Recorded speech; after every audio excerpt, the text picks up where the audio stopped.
Thank you. You can give me a round of applause. Okay, I'm going to try and play PowerPoint Sith to Gemma's Jedi and talk maybe a little bit about the dark side of partnerships. Not to knock them, partnerships are wonderful. I've been involved in lots of great ones over the last kind of decade or so, but they can be challenging. That's why it's in the title today. I'm here to talk really in my capacity as my former job, which was director of the Brass Research Centre, an ESRC-funded research centre. These days, I'm the co-director of the Sustainable Places Research Institute at Cardiff, which is kind of Brass's sister come daughter. But I'm talking really here in terms of my Brass days. Brass, just say very quickly, we had 9 major research streams. We operated from 2001 to 2013, core funded by the ESRC, but we also had funding in from a range of other sources, from national and international governments, local governments too, charities, NGOs, businesses, all types of different sources, but about £13 million worth of research into issues of business sustainability and CSR in particular.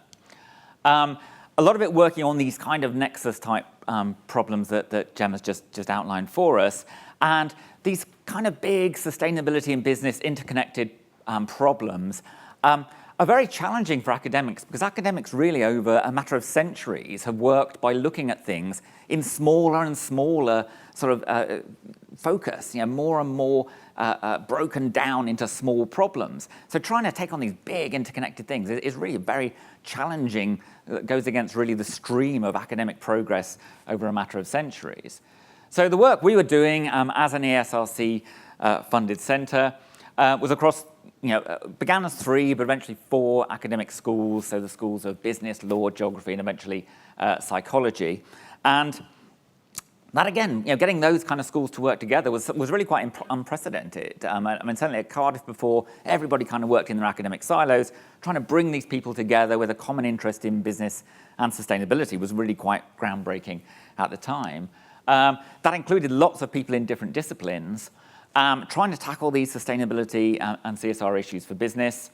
And we worked across a whole range of industries. And we had big projects in sort of food, automotive, electronics, financial services, but other ones like tourism, the arts as well, for example. We worked with lots of different stakeholders.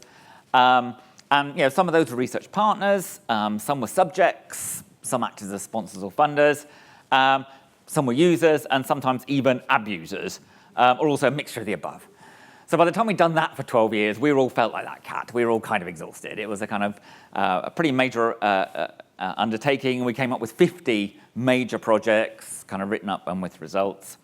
And that's a kind of quick logo map of some of the people we worked with, all sorts of kind of companies, NGOs, industry bodies, branches of government, etc. So lots of different types of partners along the way. I think pretty much all our projects. We have 1 or 2 pure theory projects, but most of them involve working with at least one partner, very often multiple partners from different sectors.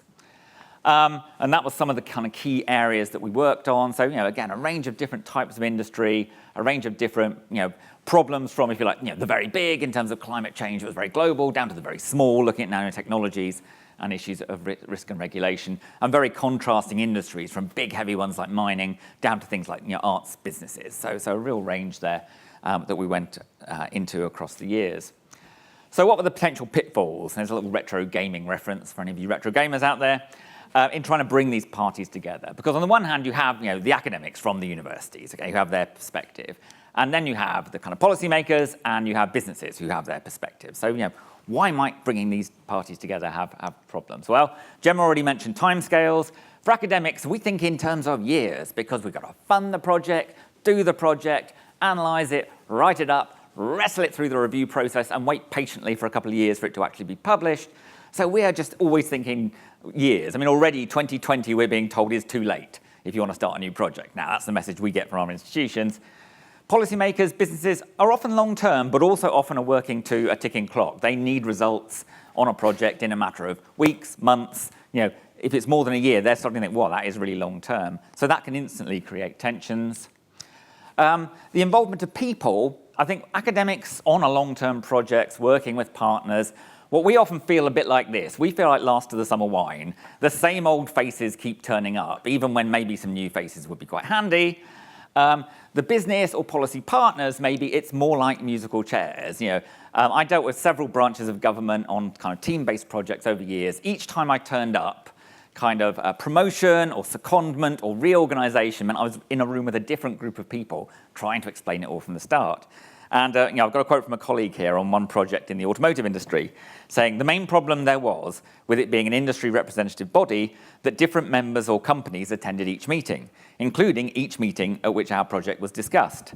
We then received feedback from one meeting requesting changes, which we duly implemented, only to find that the people who attended the next meeting did not like the changes and either wanted something else or something that was in the original draft in the first place, but that we had removed at the request of those who attended the previous meeting.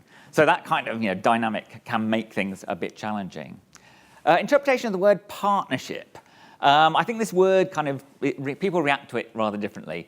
Academics almost anticipate a tug of war, that, okay, we're going in with these people, but they've got a different agenda, so be ready to stand your ground and kind of wrestle things back in a good academic direction. And not to be horrible about all policy and business people, because lots of them are lovely. Some of them, though, think partnership means either control or ownership. We're in this project, therefore we must control or own it. My worst example was we had a long-standing project with lots of good partners, brilliant project, including several public sector organizations. We wanted to conclude the project with an international conference, people from all over the world, and we got one of the public policy partners. We said, well, would you like to chip in some money to help fund this international conference? And they said, yeah, love to, that's lovely. Gave us some money, not a huge chunk, but we were really pleased with it. But then they said, oh, now that it's our project, you have to clear all your emails and for press releases with us. What? So suddenly the press releases had to go through them. And then when we came to this conference, and they said, oh, by the way, any conference we sponsor must have simultaneous translation, English to Welsh, for everything. So we had a 3-day conference with people from all over the planet wondering why there were 2 people sat there, and there were headsets all over the tables that were never used. And basically, pretty much all the funding we got from that body was used paying for simultaneous translation that wasn't actually ever used by anybody. So that was just one of those things, I guess. What success looks like varies between the partners. So for the academics, they like it interesting. Interesting facts, that's good, because you can publish interesting facts. They like a kind of big picture, can we get the kind of whole big picture sort of thing? And at the bottom there, we like publications, because we get publications, we get promoted, or at least people leave us alone in our institution, so that's kind of the mark of success for us. Often the practice and policy partner, they like good news, because they like press releases and communication, and good news is always good news. They also often wanted support for something, an initiative, project, decision, financing. If the results supported what they wanted, that was success. And they want useful stuff, practical kind of toolkit type stuff was what they wanted. Now, some projects, I would say, delivered all 6 of those absolutely perfectly, but not always. And sometimes there was a kind of tension between the two. Another interesting question was the correlation between the answer you wanted in the first place and the perceived quality of the methodology. Now, from the academics, it's the dots on the graph are like a Jackson Pollock. There is no correlation, okay? The result doesn't tell you how good or bad the methodology is. In policy and practice, often, the perceived quality of the methodology was strongly influenced by whether you got the answer you really wanted. And I know one particular project where we were looking at sort of sustainability indicators, where an extremely supportive organisation all the way through, when the results came out and actually the results for Wales were slightly worse than the results for England, suddenly the methodology was terrible. So sometimes that seems to be the way things work. And what do you do if the results aren't really what you want? What do you do with an inconvenient result that isn't what you were expecting? Well, of course, for the academic, a kind of wrong result, if you like, what you weren't expecting, can actually be good news. A, because that clearly means we need more research, which means more funding. So that's a good news story. And also, if you're not getting the expected results, well, that maybe means there's something new, something really interesting, something that didn't fit the pre-existing theories. So in terms of opportunities to drive knowledge forward, get publications out, that could be really good. Whereas, often for a practice or policy sponsor, if you come out with the result you weren't really after in the first place, an instinct is, we need to bury this. Because it isn't really what we want. And we had one project with a county council looking at a particular sustainability indicator set. And I would say it was a brilliant project. And I would say, to me, the results were a triumph for that sponsor because it showed them getting to grips in a very sophisticated way with some very tricky stuff, better than pretty much any other county council in the country. But what they saw was actually something they had expected to show an improvement in what they were doing actually showed it was slightly worse. And so suddenly, when we got to the publication side of things, they kept saying, oh, yeah, we'll arrange an event, we'll arrange a release, yeah, we'll have press release, yeah, it'll all happen. And this rolled on for months. And then they said, oh, no, it's all right, we've done, the results have been released. And we sort of said, where? And he said, oh, look on the website. And it was like, it was a level of their website so deep, it was written in DOS, you know, with beware of the leopard written on it.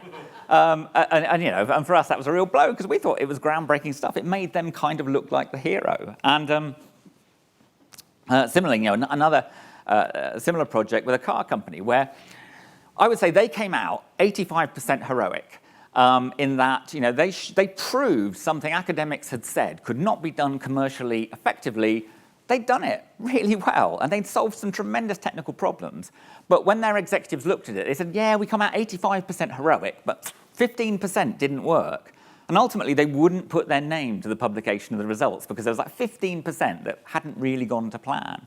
So we had to publish the whole thing as Carco, as a case. And I think that was really sad because actually, from our perspective, it made them look really good. So, faced with those kind of pitfalls, how do you avoid falling into them? What are the recipes for success? Well, I'd say basically it is the usual suspects. It's common sense, but tragically, common sense is actually quite short among academic institutions quite often. You find some brilliant people who are brilliant, but common sense isn't necessarily their strong suit.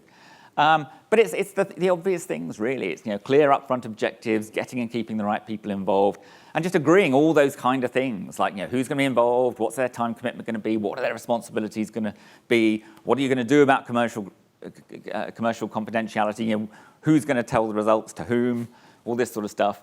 And what I would say is communication is the key thing. And I think academics are sometimes bad at not being proactive in communication. They're quite typically will kind of sit in their offices or where they're doing their field work, pretty much keeping to themselves and only communicating with the partners when something comes up. The idea of keeping the partners in the loop all the time, I think academics often are not that good at. And it's something they can work at. But I think this idea of keeping communication and consultation going constantly with partnerships is really what makes them work. And a bit of luck with getting the right result really helps as well. So thank you very much. Fantastic.